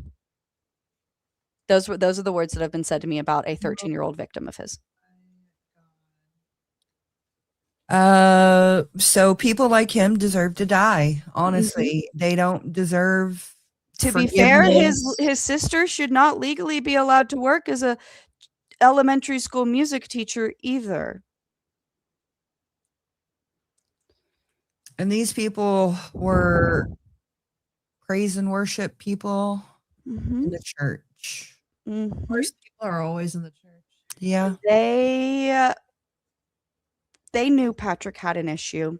I was surrounded by laughing stories about how him and his brother Kevin would get high on coke and gangbang, and then Patrick, when he was like 13, 14, 15, would crawl up on the neighbor's roof and fall through skylights because he'd watch the girls changing through their windows. And I was like, y'all, and they're like, yeah, and then, because dad's an attorney and has attorney friends, we just paid for it to go away. Oh my Bear goodness. County let that family pay for multiple, like, I think a decade worth of sex offenses to go away. But because Patrick was finally an adult, they couldn't make it go away. Because it's quite sick how many times I heard that family brag about being high on some pretty heavy duty drugs, raping girls. And they're going to say, that's not what it was. Yeah, I'm sorry. What do you mean you're telling me about a girl who used to scream so hard and pain whenever she slept with your friend because he was too big? And all of y'all were slapping hands and laughing in the living room while this happened. What the hell? That's not funny. It was sick. And when I would go to them, like, guys, help me. He's starting to abuse me. We have a little girl. What do I do? They were like, I mean, it's Patrick, man. If you want to divorce him, divorce him. I went to jail in 2018 for stealing $105 worth of food to feed my 2 children after I broke up after he went to prison and I had nobody. And that What? family worked with DCFS to try to take my children from me. They failed, obviously, but not a single person in that family came to my help when Patrick got arrested. Marty's actually the one who turned Patrick in when she found out about the news article about the voyeurism. So she didn't call me. She didn't warn me when I called her saying, please help. I don't have formula. I don't know how to drive. I don't have diapers. I've used everything. I've used up all my cloth diapers. The water got turned off at the house because he stopped paying and I didn't know. Marty, please help, please help. And my mom won't pick up the phone because she thinks I'm a fucking liar. Because Patrick fucking wouldn't pay the bills, and my mom sold us a work truck, and he was a construction worker, and so we owned a deck and patio company. We made really good money doing it. I'm a fantastic marketer. We made really good money, but our truck, our 2002, and I hope anybody that's a blue collar worker will recognize this truck, 2002 F-150 Lariat edition. Our engine blew. My mom had given it to us as a wedding gift, and we had to pay her $5,000 extra dollars. You saw that email about that, and I want to clarify something. We took care of that truck. We called her because we took it to 7 different mechanics, including the semi-mechanic that lived across the street. And they all said we needed a new engine, and our work truck's broken. We can't get $2,000 to replace the engine. My work truck's broken. I can't get to work. So we called my mom, who has the lien on the vehicle, and said, please tack it on the back. We'll keep paying. We've been paying. Please, please, please. Gives us the middle finger. So the day after Christmas, 2016, I didn't get any Christmas presents. I got a lawsuit because instead of paying her for a broken truck, we went and we bought a new vehicle so we could get back to work. And he scammed a lot of people. I had people show up at our door that were like with guns, threatening to hurt me and my child, looking for him, because he didn't care. He does not care. He and people like him do not care about your safety. They do not care about how things hurt you. They don't care about your reputation because everything that they do is for their own personal pleasure and power. And they will get off on anything, whether it's humiliating you in front of all of your friends, cheating on you constantly, getting nudes out of a girl that looks like you to show them to you and compare your body pre-baby to their body, and they haven't had kids. And they don't really care. He didn't care. There was nothing but a power struggle there. And my mom knew that. She knew what was happening, and she didn't care either. And so I had to pick myself up by my own bootstraps when I had nobody left in Seattle and make it back home and make it through a different abusive relationship to get where I am today. And now I'm another homeowner before the age of 30. I've traveled the world. I have a 5-acre farm, and I have custody of all 3 of my kids, and I've won all my lawsuits. So I'm proud of you. Congratulations on just figuring it out as best as you can. Yeah. I mean, nothing ever fixes itself and is perfect at the end, but nope, nothing's ever perfect. I had a criminal record for 8 years. I'm currently, and I'm going to say it, I'm currently on the 18th. So next week, I get to go back to court to get my current court case dismissed. Part of my neurological condition is I wake up with amnesia now, and sometimes I don't know where I am. And if you push me too far, because as you know, all the medications I've been on, I will fist fight you. And I had an episode back in December. I had been up for 3 days. I just, insomnia happened, and my husband called for 5150, and our local police station arrested me for domestic violence. Wow. I'm sorry. It's okay. I had a good laugh with the girls in jail. It doesn't really bother me. I've seen the inside of a jail cell before. It doesn't bother me, but I'm happy that I was able to get it fixed. But I wish that people would take a look at what may be causing someone to throw their fists up first. Always make sure, because to be fair, you'll see I go doe eye, I go big eyes, and I'm terrified. You can tell I'm not all there. Mhm. And a part of that is neurological, from my neurological condition, but a part of that is, to be real, I got beaten by that man for years. This is that man from 2012 to 2017. So Almost question, 18. when you say you have like amnesia, is it when you get in a fight, you don't know what happened, and you wake up and there's bodies on the floor, basically? Is that what? Nope, I'll wake up and I won't even know who my kids are. And this is a new condition. This is a new thing for me. What? This is what we're testing me for. Welcome to DCTN1. Perry syndrome, which is one of the main conditions that come with the DCTN1 mutation, comes with psychiatric changes. The other option is ALS, distal hereditary motor neuropathy number 7, and Charcot-Marie tooth. And we don't know what mine is. We're still researching and finding out, because it's just me. Mm-hmm. Yeah. So, and explain that a little bit, because you said that you are the only one with this diagnosis. I am. DCTN1. Believe this is me. Yes, this one is me.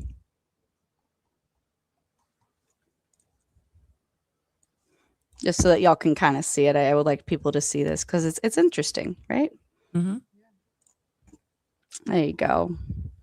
especially good to see it, since a lot of people might not understand, or they may think I'm lying, or they may not understand. So this is what's called DCTN1. You're going to see that it says uncertain significance, but you see these 2 stars? Mm-hmm.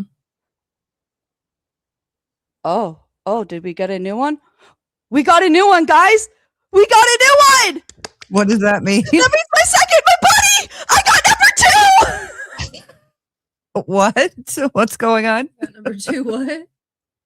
This is the second person. This is me.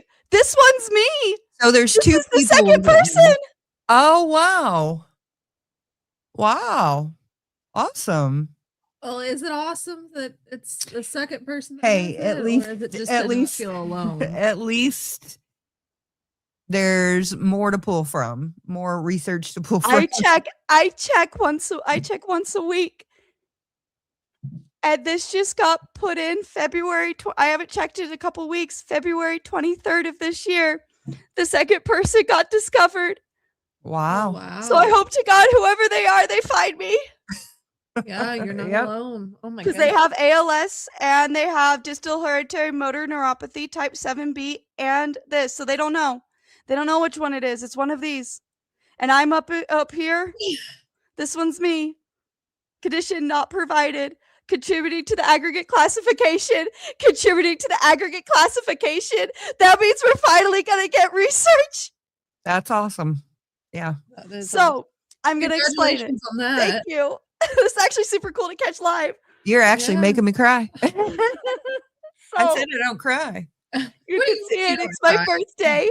So Gypsy Rose and I have the same birthday, but you know what? My birthday is cooler because it's on here 2019 when it was first discovered. and put into actual classification because it was the second person within literature to ever be discovered. I was the first person outside of literature. Now there's 2. And I'm about to see my geneticist next week too. And I get to tell her because that means she gets to hook up with whoever is doing that. And we have a neurologist already ready to research. And we have a research team waiting. That's awesome. Oh, you're making me cry. I have a terminal illness. And there's finally going to be enough people we can start naming it.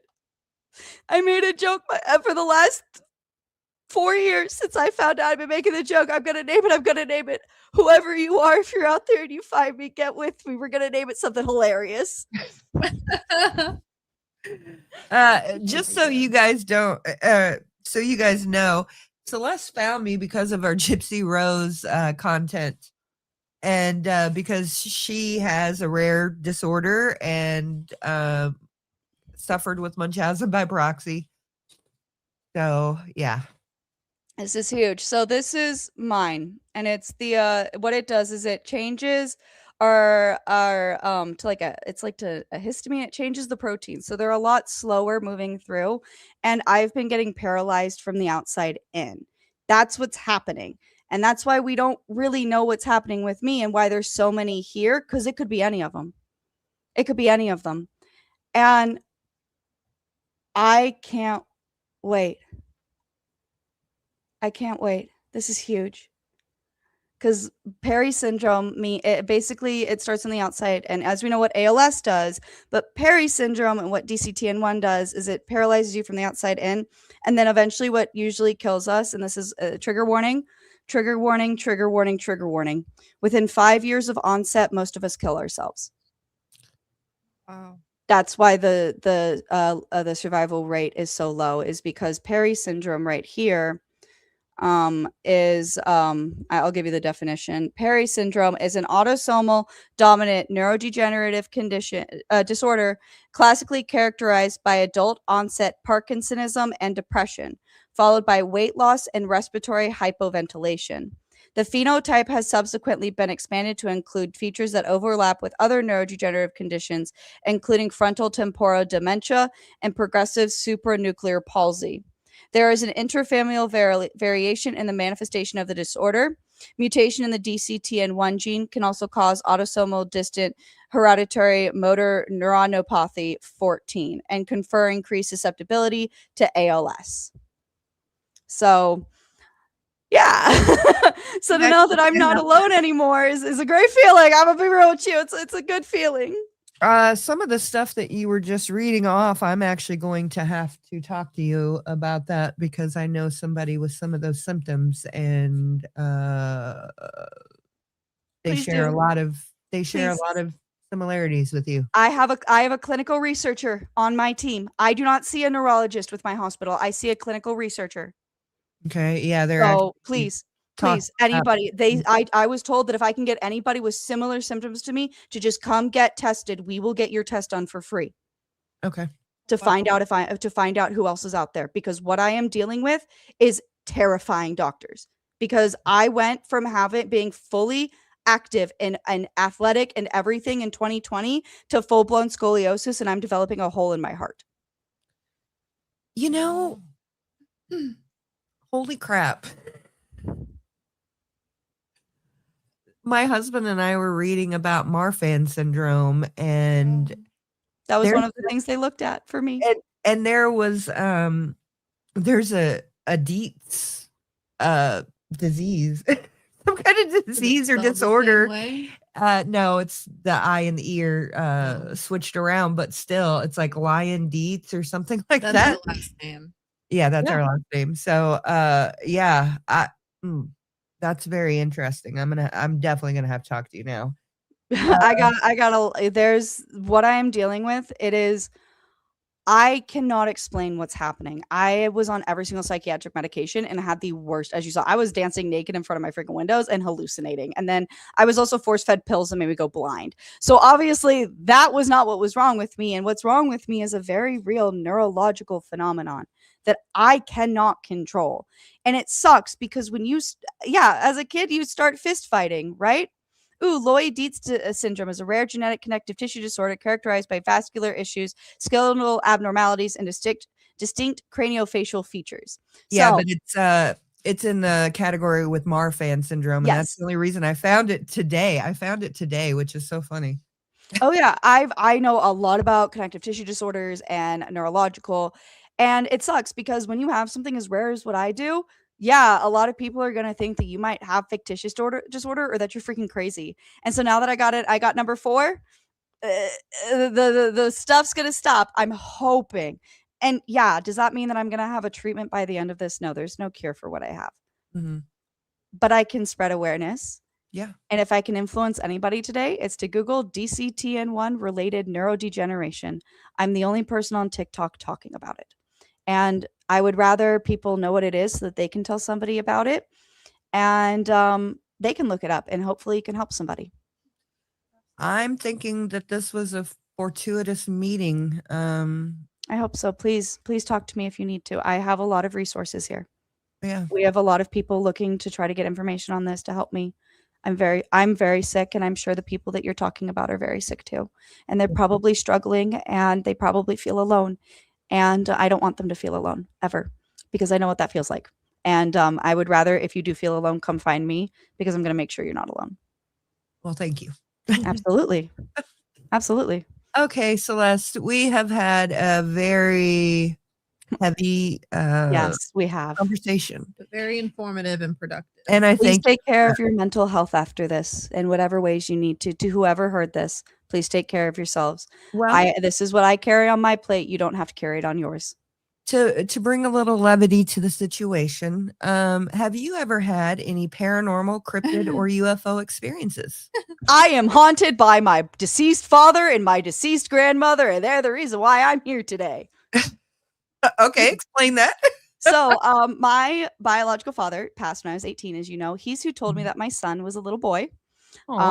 Through we were in a room with no airflow, and one of our flags on the wall started waving, me and my baby daddy, and we just started asking it questions. Yes, no.